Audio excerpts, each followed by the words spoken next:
আসসালামু আলাইকুম প্রিয় ভিউয়ার্স, সকলে কেমন আছেন? আশা করি অনেক অনেক ভালো আছেন। তো আজকে একটা কথা বলতে আসি, সেটা হচ্ছে বাংলাদেশ এমন একটি দেশ যেখানে আপনি ভালো করলেও সমস্যা, খারাপ করলেও সমস্যা।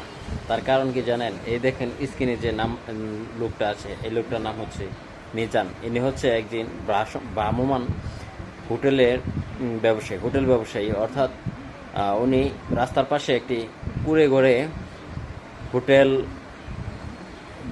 হোটেলে ব্যবসা করতো, যেখানে নিম্ন আয়ের মানুষ, রিক্সাওয়ালা, শ্রমিক, এরা হচ্ছে 30 টাকায় পেট ভর্তি খাবার অথবা 50 টাকায় পেট ভর্তি খাবার খেতে পারতো। এটা একটা সামাজিক কাজও বলা যায়। তে উনি এই উদ্যোগটা নিয়েছেন। যখন এই উদ্যোগটা নেয়, রাতারাতি উনি ভাইরাল হয়ে যায় অনলাইন জগতের মাধ্যমে।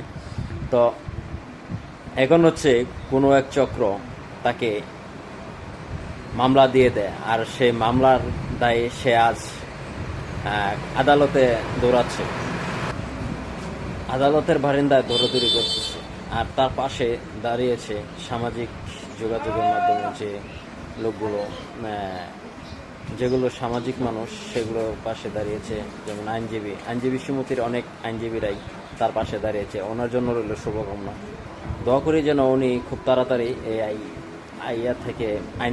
মামলা থেকে মুক্তি পায়। সকলের কাছেই বিনীত অনুরোধ, ওনার জন্য দোয়া করবেন। সকলকে ধন্যবাদ। আসসালামু আলাইকুম।